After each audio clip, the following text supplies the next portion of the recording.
buongiorno, benvenuti alla TG Sicilia, le principali notizie. A Messina, dolore e rabbia per il femminicidio di Daniela Zinnanti un anno dopo il delitto di Sara Campanella, perché l'assassino non aveva il braccialetto elettronico, benché fosse ai domiciliari. I vicini, tutti pensavamo che sarebbe finita male. In Sicilia 7 donne uccise in 15 mesi, oltre 1400 i casi di codice rosso, telefono rosa, e nei ritardi che si consumano le tragedie. Scandalo sanità in regione, atto d'accusa del sindaco di Catania Trantino, uscire dalle logiche clientelari. Per il caso Iacolino, Schifani, assediato dai suoi stessi alleati, prepara un vertice di maggioranza. Racket, allarme di asso impresa a Palermo, prima 4 furgoni a fuoco, poi il rogo di un escavatore contro il pizzo dei mafiosi e l'appello del presidente Attinasi a Buongiorno Sicilia, necessaria una reazione civile forte, ma i minori, attratti da Cosa Nostra, sono in crescita a Catania. Catania, mentre la speculazione spinge al rialzo il prezzo dei carburanti, loro importavano illegalmente 400.000 litri di gasolio, spacciandolo per liquido anticorrosivo, che è esente da imposte, indagati in 5. Sempre a Catania, presi d'assalto numerosi distributori di sigarette, fatti esplodere, come vedete, con ordigni rudimentali. 2 arresti. Coraggiosa commessa di una gioielleria insegue la ladra in via Etnea e la fa arrestare. Arte, a Palermo in mostra per la prima volta un ritratto del 1895, eccolo qui, dedicato a Franca Florio. Riemerso da una collezione privata, racconta il fascino e il ruolo pubblico di una protagonista della Belle Époque siciliana. Calcio, Catania ha vietato sbagliare dopo aver disperso in poche partite l'opportunità di lottare per il primato. I rossazzurri fin da domenica ad Altamura devono salvaguardare il secondo posto.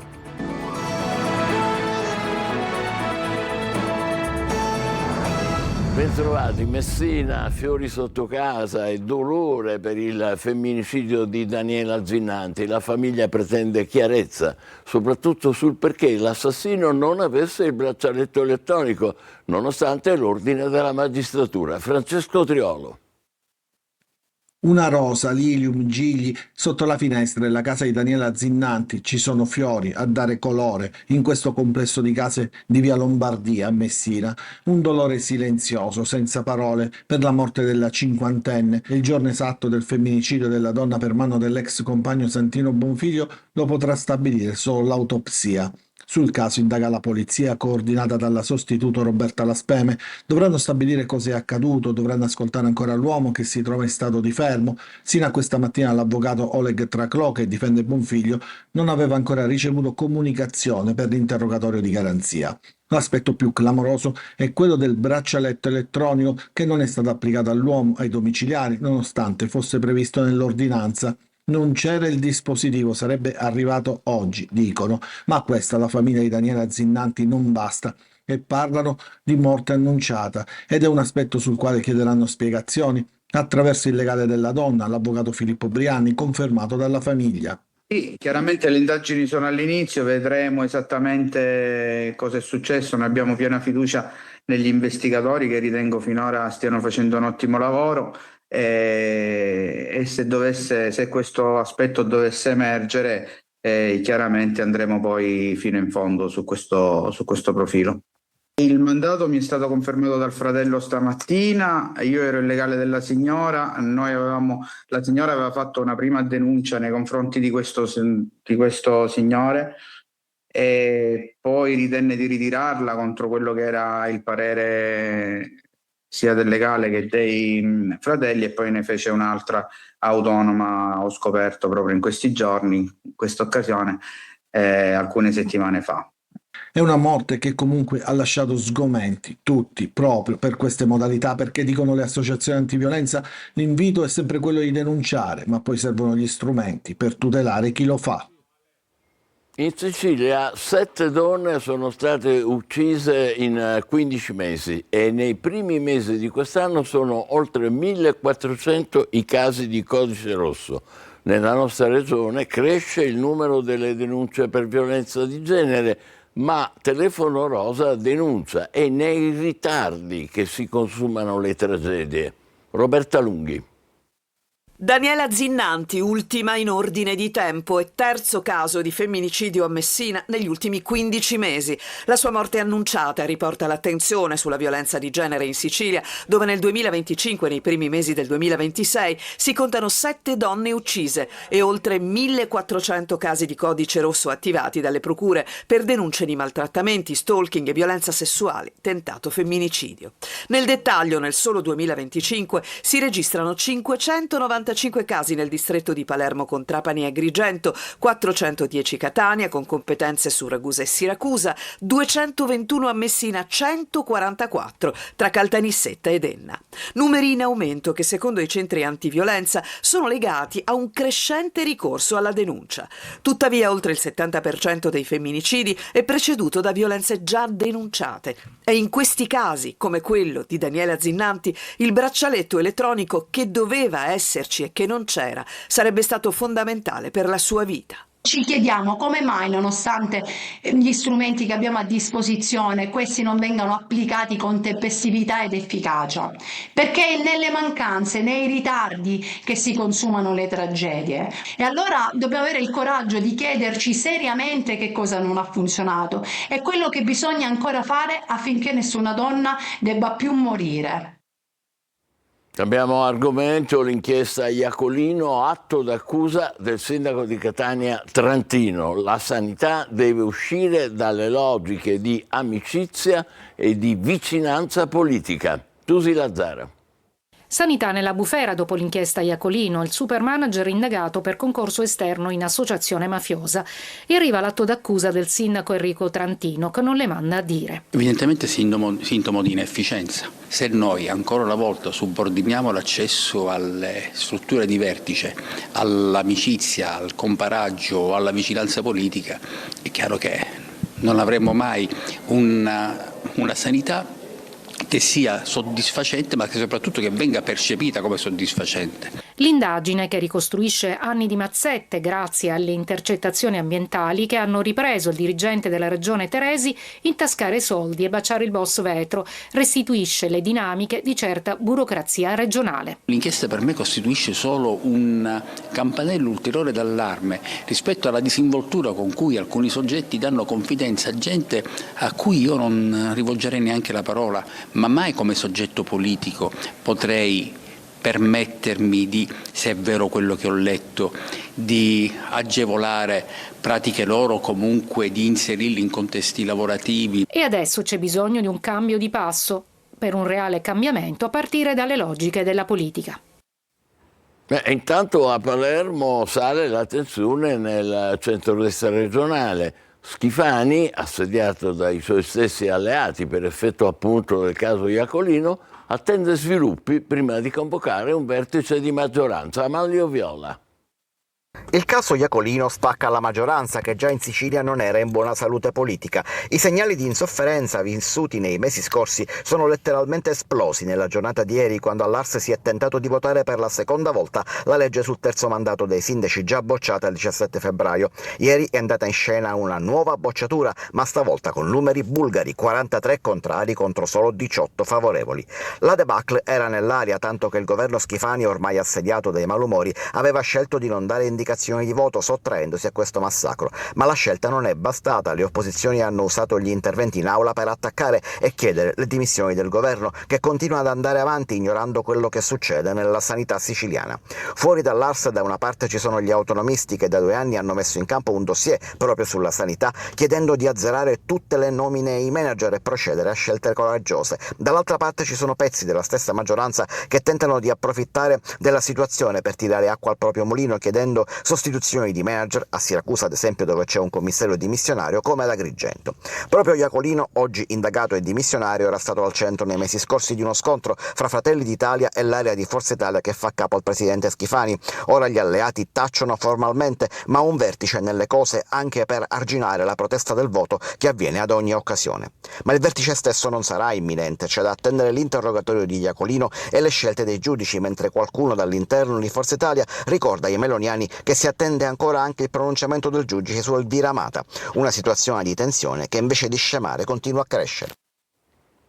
Racket, allarme di Assoimpresa, a Palermo episodi preoccupanti, serve una reazione civile forte. Secondo il presidente dell'associazione Attinasi, Cosa Nostra rialza la testa cercando di imporre il pizzo a tappeto nel capoluogo. Oggi Attinasi è stata ospite a Buongiorno Sicilia. Marco Cullà.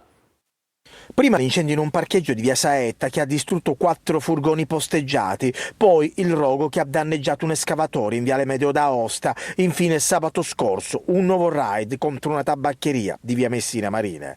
Intimidazioni dalla radice mafiosa nella zona orientale di Palermo. Questa mattina a Buongiorno Sicilia ospita il presidente di Assoimpresa, associazione che da anni dà un supporto agli imprenditori taglieggiati dalla mafia. La pressione del racket è tornata a essere una pressione forte, ma Assoimpresa e quindi le associazioni hanno risposto con un tono deciso e anche le istituzioni. Abbiamo detto che nessun imprenditore verrà lasciato solo davanti alla propria saracinesca.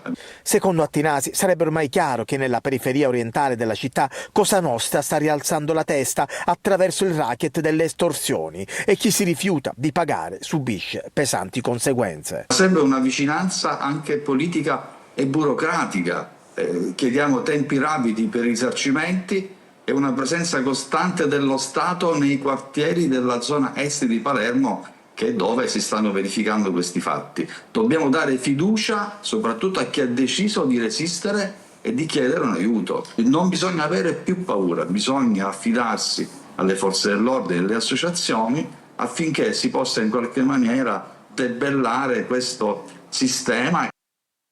Ma intanto un rapporto di Save the Children certifica che a Catania c'è un record di minori accusati di associazione mafiosa e a Palermo aumentano quelli accusati di estorsione. Sono numeri che certo non incoraggiano. Marco Cullà.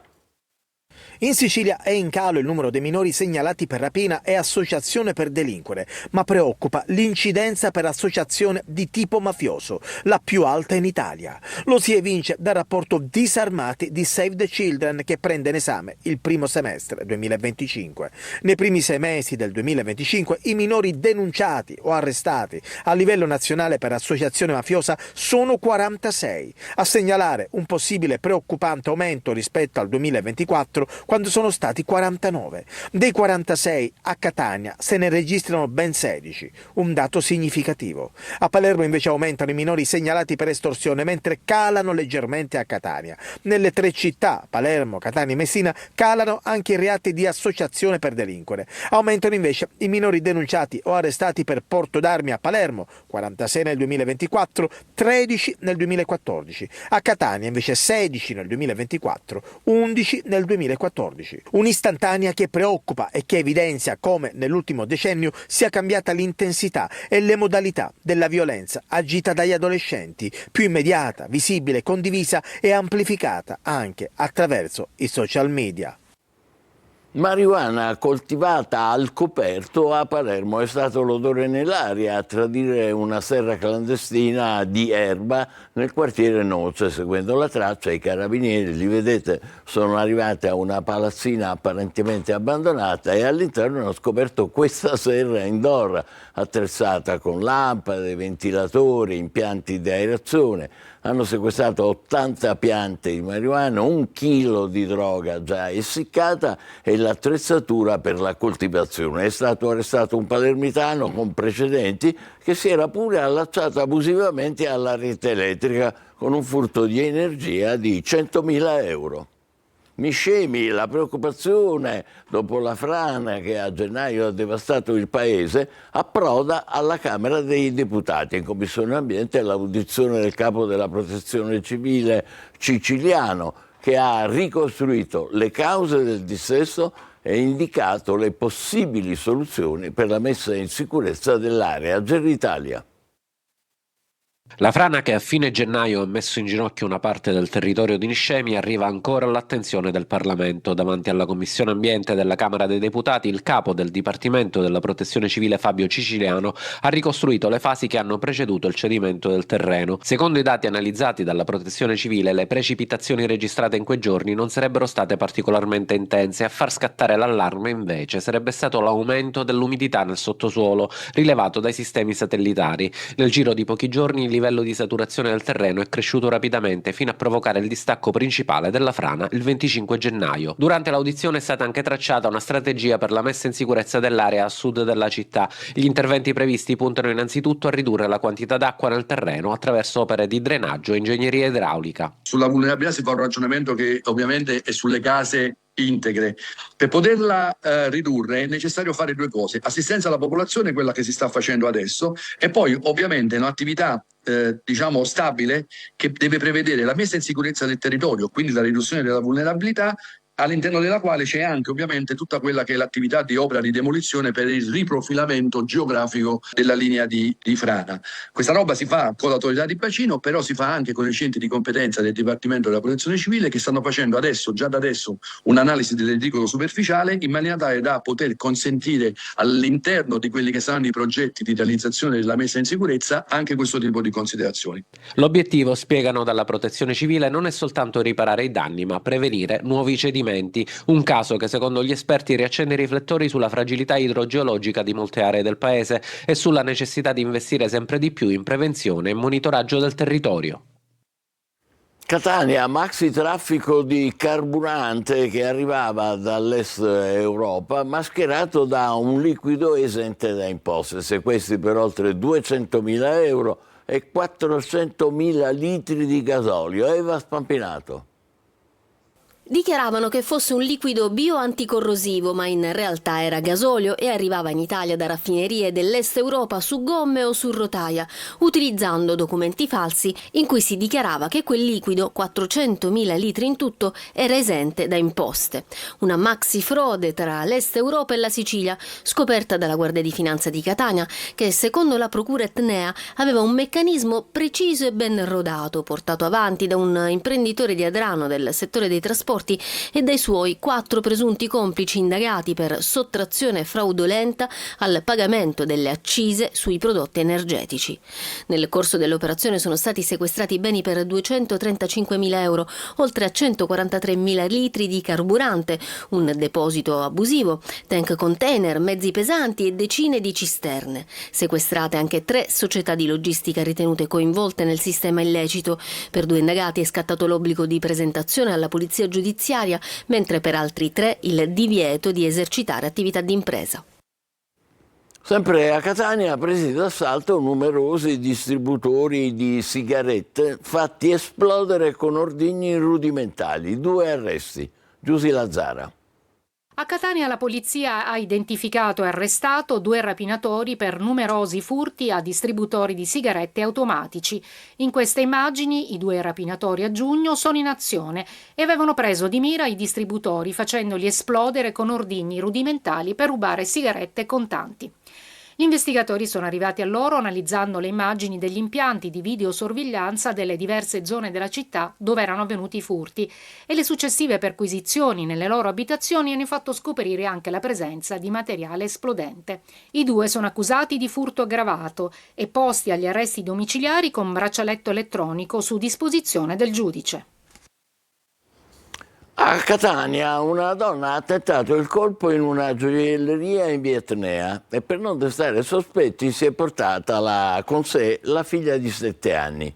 Prima ha distratto la commessa, poi ha acciuffato i bracciali del valore di quasi 2.000 euro ed è fuggita, ma l'impiegata non si è persa d'animo, l'ha inseguita lungo via Etnea fino a Piazza Cesicolo, dove la ladra ha tentato di aggredirla prima di fuggire in auto. Intercettata poco dopo dalla polizia, la ladra è stata arrestata. Complimenti alla coraggiosa commessa. Restiamo a Catania. Da prima dell'alba le squadre di Gema impegnate in una maxi bonifica in piazza Eroi d'Ungheria. Hanno rimosso quintali di spazzatura. Al lavoro operatori, come vedete, 2 ragni, un mezzo lavastrade. L'intervento straordinario di polizia si è concluso intorno alle 7, poco prima dell'apertura del mercato rionale del giovedì. Tutto questo dopo che il vice sindaco Pesce aveva annunciato interventi immediati, sollecitato dal nostro servizio su Telecolor,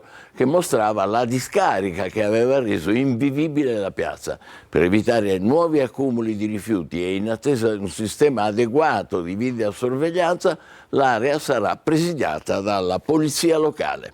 E adesso l'arte. A Palermo è esposto per la prima volta un ritratto del 1895 dedicato a Franca Florio, protagonista della Belle Époque siciliana. Il dipinto, riemerso da una collezione privata, racconta il fascino e il ruolo pubblico di questa autentica regina di Palermo. Eva Spampinato. Un volto simbolo della Belle Époque torna a parlare al pubblico al Museo della Ceramica Florio e delle Arti Decorative di Palermo. La mostra Amatissima Franca, il dipinto ritrovato di Franca Florio, presenta per la prima volta un ritratto inedito del 1895, riemerso da una collezione privata.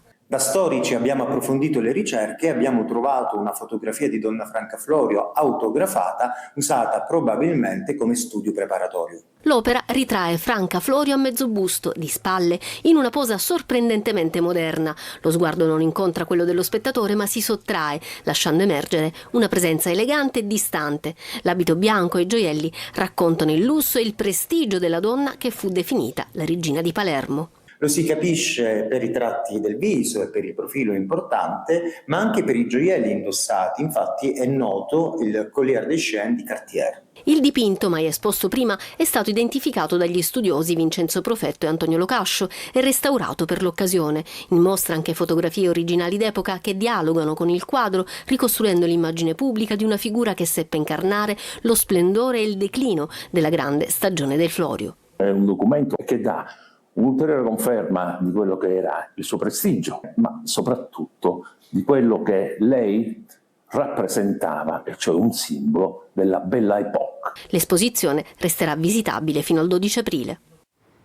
Ciao Enrica Bonaccorti, anche noi di Antenna Sicilia, eccola qua, e di Telecolor partecipiamo al dolore per la scomparsa di questa grande professionista, oltre che un'amica. Enrica Bonaccorti, un tumore se l'è portata via troppo presto. Un abbraccio ideale, non ti dimenticheremo. E adesso la nostra pausa, poi il calcio con il Catania obbligato a vincere domenica ad Altamura per salvaguardare il secondo posto. State con noi, vi aspetto.